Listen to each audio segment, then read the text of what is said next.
Welcome to Palak study room. और आज हम बात करेंगे मध्य प्रदेश के गठन के लेक्चर 3 की, जहां पर हम मध्य प्रदेश के गठन 1956 के आगे की कहानी को वर्तमान तक के परिप्रेक्ष्य में देखने वाले हैं इस लेक्चर में। तो चलिए शुरू करते हैं।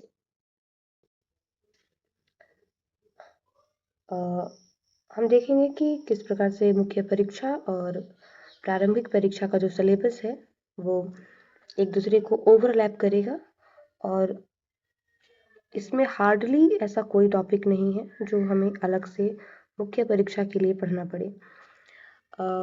वाइल रीडिंग दिस, हम अपना एक जो माइंड सेट है वो थोड़ा सा ऐसा रखेंगे कि जो पृष्ठ हमने पढ़ा है उसको कैसे लिखा जा सकता है और किस प्रकार से मीन्स के लिए उसका अप्रोच बनाएंगे, उसको हम यहाँ पर देखेंगे साथ में ही। तो सिलेबस को एक बार देख लेते हैं कि तो लाइन वाइज लाइन आप देख सकते हैं कि जनसंख्या वृद्धि, वितरण, घनत्व एवं नगरीकरण। यहाँ पर पॉपुलेशन ग्रोथ, डिस्ट्रीब्यूशन, डेंसिटी और अर्बनाइजेशन का टॉपिक सीधे यहाँ पे मेंशन है। मध्य प्रदेश के प्रमुख उद्योग, लघु एवं कुटीर उद्योग, major industries of Madhya Pradesh. यहाँ पर स्मॉल स्केल एंड जो कॉटेज इंडस्ट्रीज है यहाँ पर थोड़ा सा अलग से है, तो मीन्स के पर्सपेक्टिव से उसको हम देखेंगे कि उसके लिए क्या क्या लिमिटेशंस हैं, उसके स्थानीकरण के कारण क्या क्या से हैं, उसके चैलेंजेस क्या क्या हैं, वो सारे फैक्ट हम देखेंगे उसके साथ ही। ऊर्जा के पारंपरिक और गैर पारंपरिक स्रोत, तो यहाँ पर आप देख सकते हैं कि energy resources, non conventional source of energy यहाँ पे टॉपिक है। प्रमुख फसलें, जल संसाधन, सिंचाई और सिंचाई परियोजनाएं, the topic is mention also here. Major crops, irrigation and irrigation project, प्राकृतिक संसाधन, मिट्टियां एवं प्रमुख खनिज। तो यहाँ रहा प्रमुख खनिज और प्रमुख मिट्टियां, प्रकार, वितरण एवं मृदा संरक्षण। वाइल स्टडी हम ऑफ कोर्स मिट्टियों के 5 प्रकार देखेंगे, उनका वितरण कैसे है और उनके बारे में एटलीस्ट इतना देखेंगे कि आप उसे 6 मार्कर में लिख सको, क्योंकि अलग से अगर आएगा तो 60 वर्ड्स में आएगा, और अगर साथ में सब पूछेगा तो ऑब्वियस आपके पास इतना डाटा होगा कि आप उसको 200 शब्दों में कन्वे कर पाएंगे। जलवायु, ऋतुएं, तापमान, वर्षा, climate, seasons, temperature and rainfall, same topic यहाँ पर भी है। यहाँ पर देखते हैं नदियों का टॉपिक है, प्रमुख नदियाँ और उसकी सहायक नदियाँ। ऑब्वियस ही है, जब हम नदियाँ पढ़ेंगे या पढ़ते हैं तो उनकी ट्रिब्यूटरीज को हम पढ़ते हैं। इसके अलावा वन, यहाँ पे जो टॉपिक मिसिंग है ये वाला, यहाँ पे ये वनोपज है, और पहाड़ियाँ और पठार। वन, वनोपज, पहाड़ियाँ और पठार, नदियाँ, ये जो कि मेंशन है। तो ये जो पहला टॉपिक हमारा है तो सबसे पहले ये वनों के प्रकार, वितरण एवं जो मेजर प्रोड्यूस है वो यहाँ पे है। Natural vegetation, types and distribution of forest यहाँ पे।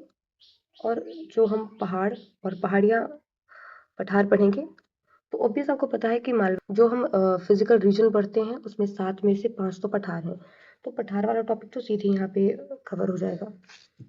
अब यहाँ पर हम मालवा का पठार, मध्य भारत का पठार, बुंदेलखंड का पठार, विंध्याचल श्रेणी, बघेलखंड, नर्मदा घाटी, सतलुज श्रेणी, ये सारी चीजें हम इसके अंतर्गत पढ़ते हैं पहले से ही।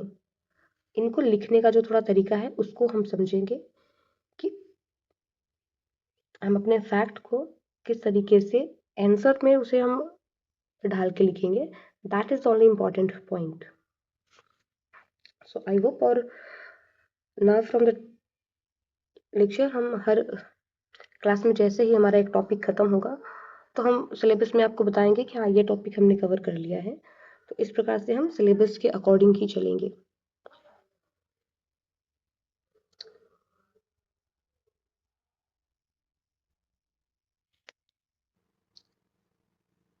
हमने 1956 यानी कि जो गठन तक का मध्य प्रदेश है वो देख लिया था।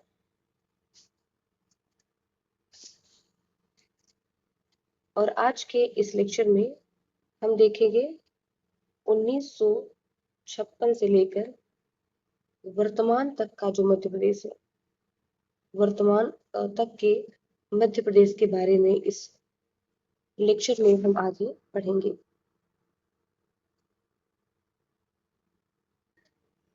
तो सिलेबस के डिकोडिंग के बाद अब हम अपने टॉपिक पर चलते हैं। नवीन मध्य प्रदेश का गठन 1956 में गठन की हमने बात करी थी। नवीन मध्य प्रदेश से कुछ एरियाज को एक्सक्लूड किया गया और कुछ एरियाज को जो है इंक्लूड किया गया था। तो इसमें सबसे पहले देखेंगे कि मराठी भाषी जो 8 जिले थे, जैसे कि बुल्ढाना, अकोला, वर्धा, यवतमाला, नागपुरा, चौंदा, भंडारा, अमरावती, ये 8 जो है मराठी भाषी जिले थे जिन्हें हमने तत्कालीन बंबई राज्य को दिया था। और ये जो थे सीपी बरार का हिस्सा थे। फिर हम बात करते हैं, ये सीपी बरार से दिए गए थे। मध्य भारत की बात करते हैं तो एक जगह है सुनील टप्पा और ये जगह दी गई थी राजस्थान को। तो जैसा कि यहाँ है कि भानपुरा तहसील मंदसौर जिले की एक जगह है सुनील टप्पा और इससे हमने दे दिया था राजस्थान को। और हमने इंक्लूड क्या किया है, तो सिरोंज तहसील जो कि कोटा जिला राजस्थान का हिस्सा थी, इसे हमने विदिशा में शामिल किया। तो ये कुछ क्षेत्रों का जो है वो को लिया गया और दिया गया, जिसके बाद मध्य प्रदेश में इनको जो है वो जोड़ा गया था।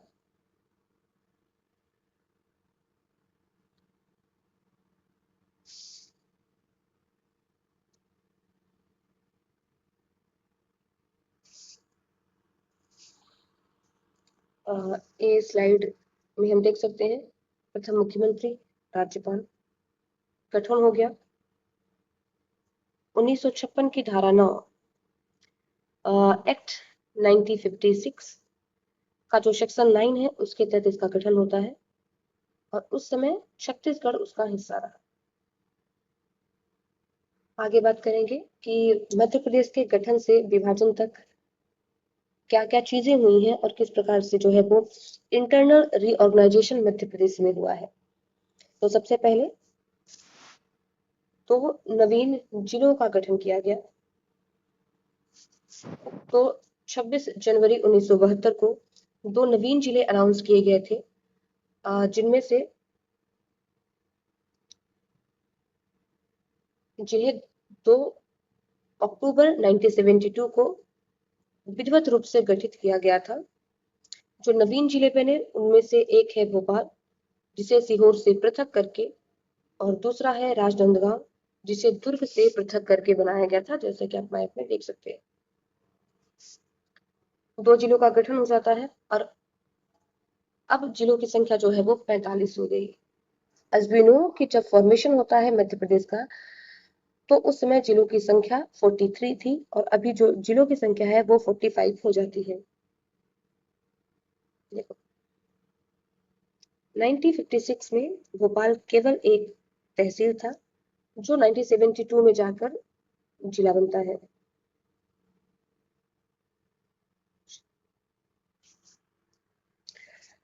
इसके बाद आती है इंपॉर्टेंट कमेटी, BR दवे समिति।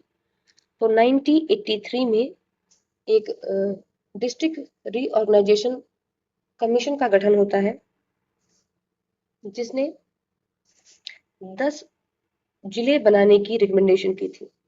तो कितने? 10 न्यू डिस्ट्रिक्ट बनाने को इसने अनुशंसा करी। 25 मई को इसकी सिफारिशों को लागू किया गया था, इम्प्लीमेंटेशन हुआ, और फिर 25 जून 1998 से ये जो जिलों का कार्यालय प्रारंभ हुआ था। इंपॉर्टेंट है कि 1983 में समिति बनी थी और 1998 में जाकर इन सिफारिशों को लागू किया गया था। यहाँ पे ह्यूज गैप है इनके बीच में। और 4 जिले बने, सॉरी 10 जिले बने थे, और इन 10 जिलों में से जो थे, 10 जिलों में से 6 जिले जो है वर्तमान में जो है वो छत्तीसगढ़ का हिस्सा है। 4 जिले वर्तमान मध्य प्रदेश का हिस्सा है, जिनमें से बड़वानी, जिसे खरगोन से पृथक करके बनाया गया था, कटनी, जिसे जबलपुर से अलग किया गया, डिंडोरी को मंडला से, श्योपुर को मुरैना से पृथक करके बनाया गया था।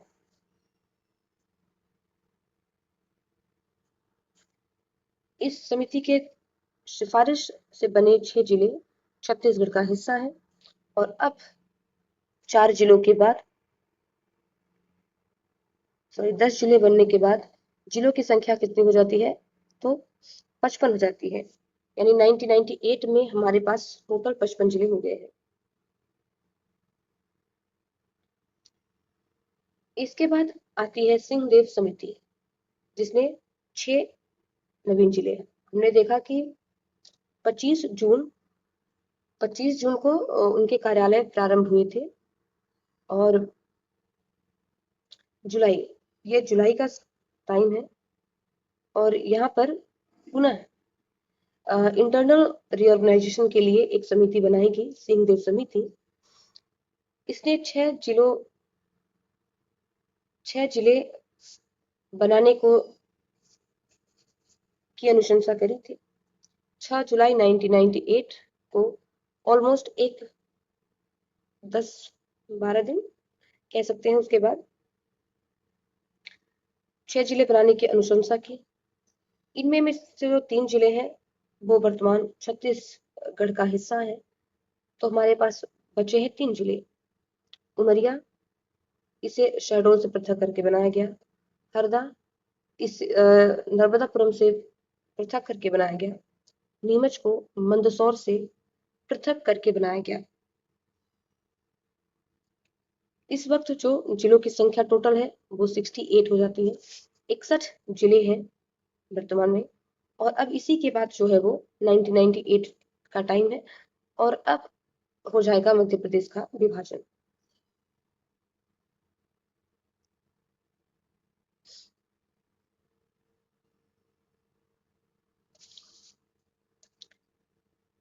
गठन से विभाजन तक के इस चैप्टर में आगे देखेंगे कि 2000 में मध्य प्रदेश का विभाजन हुआ। 1 नवंबर 2000 को मध्य प्रदेश का पुनः विभाजन हो जाता है, और छत्तीसगढ़ राज्य का है जो निर्माण हुआ। 61 जिलों को 2 राज्यों के मध्य में डिवाइड किया गया। और इस प्रकार से आप मैप में देख सकते हैं कि यहाँ से जो है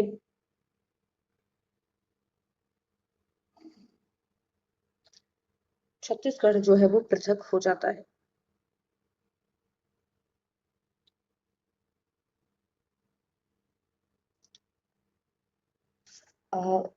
क्योंकि हमारे यूनिट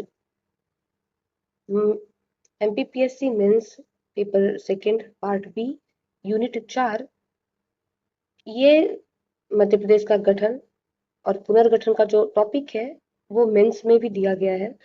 तो इसलिए इस गठन के चैप्टर को हम थोड़ा डिटेल में पढ़ रहे हैं, और इसके लिए मध्य प्रदेश के पुनर्गठन को भी हम थोड़ा डिटेल में ही समझेंगे। तो हम देखेंगे कि छत्तीसगढ़ का गठन घोषणा, मध्य प्रदेश पुनर्गठन अधिनियम 2000। तो घोषणा की तिथि 31 अक्टूबर 2000, गठन की तिथि है 1 नवंबर 2000।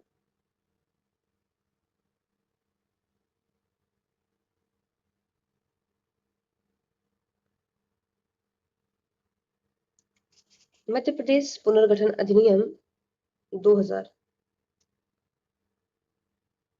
मध्य प्रदेश पुनर्गठन अधिनियम 2000 एक्ट। यह विधेयक लालकृष्ण आडवाणी के द्वारा प्रस्तुत किया गया था। इसे स्वीकृति के आर नारायण तत्कालीन प्रेसिडेंट थे, उनके द्वारा दिया गया। इस समय अटल बिहारी वाजपेयी हमारे प्रधानमंत्री थे।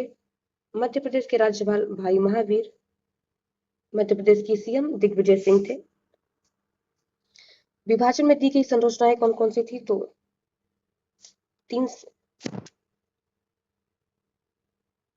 16 डिस्ट्रिक्ट और 3 संभाग, 3 डिवीजन जो है वो हमने छत्तीसगढ़ को दिए।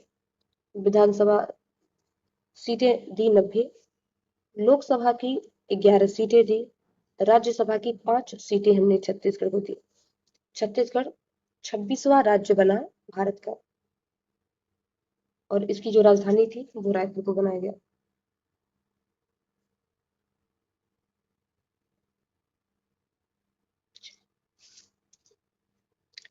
छत्तीसगढ़ के गठन के कारण एवं मध्य प्रदेश पर प्रभाव, तो दोनों पॉइंट को थोड़ा सा समझेंगे कि छत्तीसगढ़ का गठन क्यों किया गया, क्यों मध्य प्रदेश को पृथक करके एक नवीन स्टेट बनाने की हमको जो नीड है वो लगी। छत्तीसगढ़ के गठन के प्रमुख कारण, main reasons for the formation of Chhattisgarh, तो जो सबसे पहला कारण है वो है क्षेत्रीय उपेक्षा, रीजनल निग्लेक्ट। तो चूंकि छत्तीसगढ़ यहाँ किनारे पर पड़ जाता था, और चूंकि वो खनिज से संपन्न एरिया था, और वहाँ जो विकास था, विकास की वहाँ पर उपेक्षा की गई। तो विकास बेसिक रूप से इस क्षेत्रों में ज्यादा होता रहा, और जो पूर्व का क्षेत्र था जिसमें उस समय का छत्तीसगढ़ का बेसिक रीजन वहीं पर था, तो वहां पर जो है विकास की उपेक्षाएं थी। उस क्षेत्र को उतना ज्यादा डेवलपमेंट वहां पे नहीं हो पा रहा था। दूसरा, खनिज संपदा के बावजूद भी विकास का अभाव रहा। एज वी नो कि जैसे बेलाडीला जैसे क्षेत्र है वहां पर, तो लोहा कोयला खनिज संसाधनों से संपन्न स्टेट है छत्तीसगढ़, लेकिन वहां पर उस हिसाब से जो विकास था वो नहीं हो रहा था, इसीलिए उसे अलग करने की जो है वो आवश्यकता थी। गरीबी और बेरोजगारी की समस्या, अभी भी छत्तीसगढ़ उतना डेवलप्ड नहीं है, जिसके पीछे का एक कारण कहीं ना कहीं रहा है कि मध्य प्रदेश में जो क्षेत्रीय असमानता रही, उसके कारण छत्तीसगढ़ के विकास पर बहुत ज्यादा प्रभाव पड़ा। जनजाति एवं दुर्गम क्षेत्र, जैसा कि छत्तीसगढ़ एक जनजातीय स्टेट है, अगर आपने पॉलिटी पढ़ा है तो आपको पता होगा कि आर्टिकल 164 के क्लॉज 1 के तहत वहां पर भी मध्य प्रदेश की तरह ही एक जनजातीय कल्याण मंत्री की नियुक्ति वहां पे भी होती है। तो जनजातीय क्षेत्र होने के कारण बेसिक रीजन का तो विकास नहीं ही हो रहा था, लेकिन जो जनजातीय क्षेत्र थे, जो जो रिमोट एरियाज में रहते थे या बहुत दूर के क्षेत्रों में, उन पर भी किसी प्रकार का ध्यान नहीं जा रहा था। प्रशासनिक सुगमता की आवश्यकता, Madhya Pradesh as we know कि 2000 से पहले भारत का सबसे बड़ा एरिया वाइज सबसे बड़ा स्टेट था, और इतने बड़े स्टेट को जो है वहाँ के एडमिनिस्ट्रेशन को सही तरीके से चलाना, सुचारू रूप से चलाना थोड़ा सा डिफिकल्ट था। तो इस कारण भी छत्तीसगढ़ का जो विभाजन होना था वो इम्पोर्टेंट हो गया था। नक्सलवाद एवं सूखा प्रभावित क्षेत्र, छत्तीसगढ़ अभी भी नक्सलवादियों से जूझ रहा है।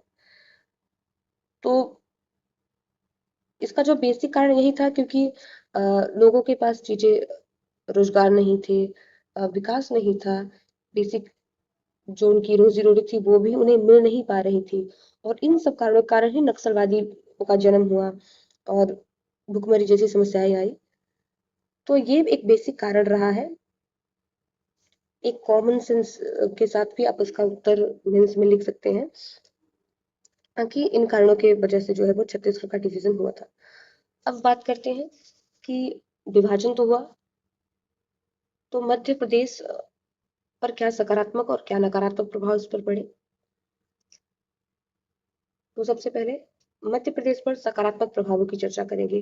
Positive impact on Madhya Pradesh. तो सबसे पहले कि प्रशासनिक दक्षता में वृद्धि हो गई, योजनाओं का बेहतर क्रियान्वयन होना प्रारंभ हुआ, छोटे राज्य के कारण सुशासन की संभावनाएं भी बढ़ी। इस प्रकार से आप बहुत से फैक्ट यहाँ पर और भी जोड़ सकते हैं। मध्य प्रदेश पर नकारात्मक प्रभावों की अगर बात करें तो खनिज एवं राजस्व में कमी आई, भूभाग एवं कृषि क्षेत्र में भी कमी आई। जो धान एवं लाल मिट्टी वाला क्षेत्र था, हमें पता है कि जो बघेलखंड का रीजन है वो हमारा सबसे ज्यादा धान उत्पादन का क्षेत्र है। जैसे कि छत्तीसगढ़ को धान का कटोरा, बॉल ऑफ राइस भी कहा जाता है। तो ये क्षेत्र पहले मध्य प्रदेश के साथ इंटीग्रेटेड था और इसके जाने के बाद जो है वो धान के क्षेत्र में कमी आ गई।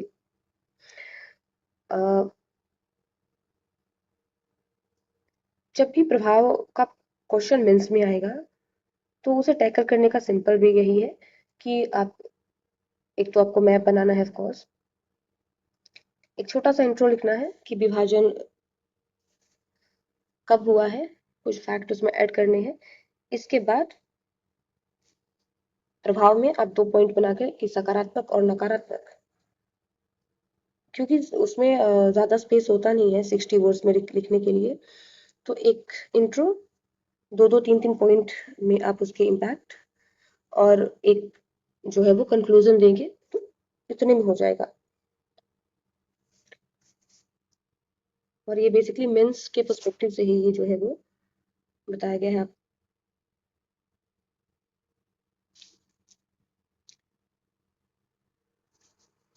तो मध्य प्रदेश का हो गया विभाजन। आगे देख लेते हैं कि उसके बाद भी इंटरनल जो पुनर्गठन है वो होते रहे। तो सबसे पहले देखते हैं 2003 में 15 अगस्त 2003 को 3 नवीन जिले बनाए गए थे। एक तो अशोकनगर, मैप पे ये जगह जो है वो यहाँ पर होगी, तो थोड़ा सा वो है। गुना से पृथक करके बनाया गया। अनूपपुर जो कि शहडोल से पृथक करके बनाया गया, और बुरहानपुर जिसे खंडवा से पृथक करके बनाया गया था। तो ये जो 3 जिले हैं ये बने हैं 2003 में, 13 अगस्त 2003। फिर 2008 में देखेंगे तो 17 मई 2008 को अलीराजपुर बना झाबुआ से पृथक होके, और 24 मई 2008 को सिंगरौली बना सीधी से पृथक होके। सिंगरौली जिसका मुख्यालय बैढ़न में है और बैढ़न को ऊर्जा राजधानी भी कहा जाता है। यहाँ पर एनटीपीसी का प्लांट लगा हुआ है। विंध्याचल जो सबसे बड़ा पावर प्लांट है कोयले का, वो यहाँ पर है।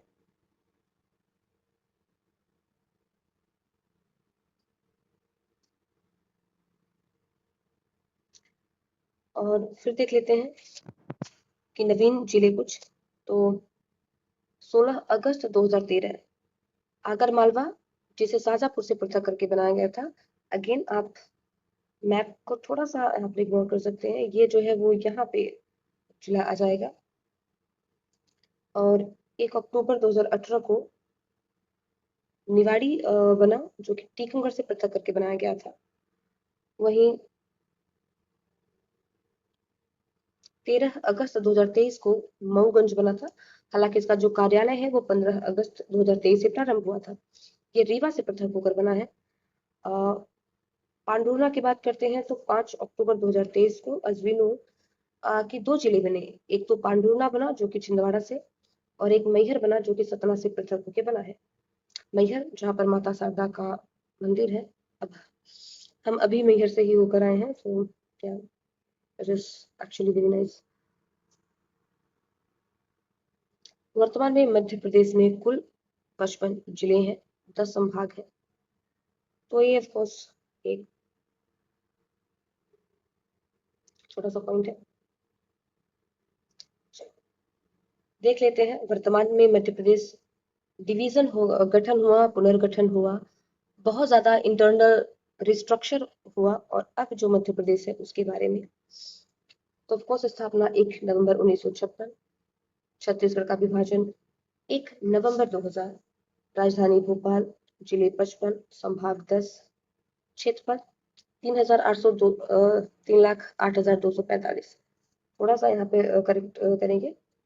जब हम अनूपपुर में स्थित किरार घाटी के भी वाले हिस्से को नहीं जोड़ते तब ये डाटा आता है, नहीं तो नॉर्मली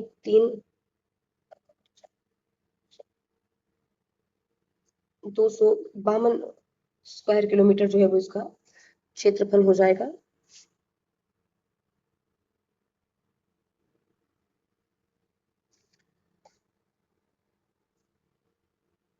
क्षेत्रफल की दृष्टि से भारत का दूसरा बड़ा राज्य है मध्य प्रदेश।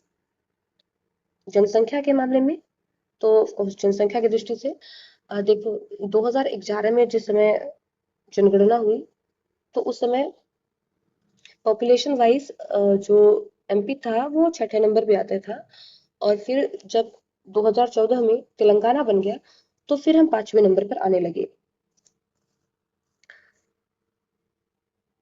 ये सारी चीजें पहले ही स्लाइड्स में कवर हो चुकी है।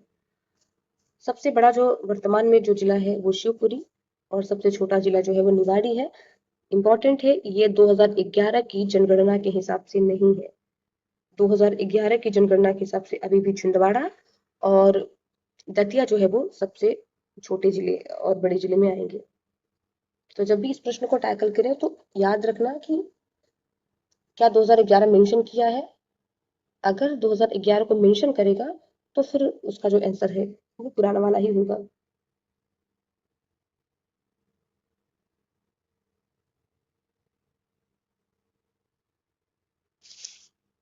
Thank you for watching, and आप अपने सुझाव कमेंट्स में दे सकते हैं। Keep studying. Thank you.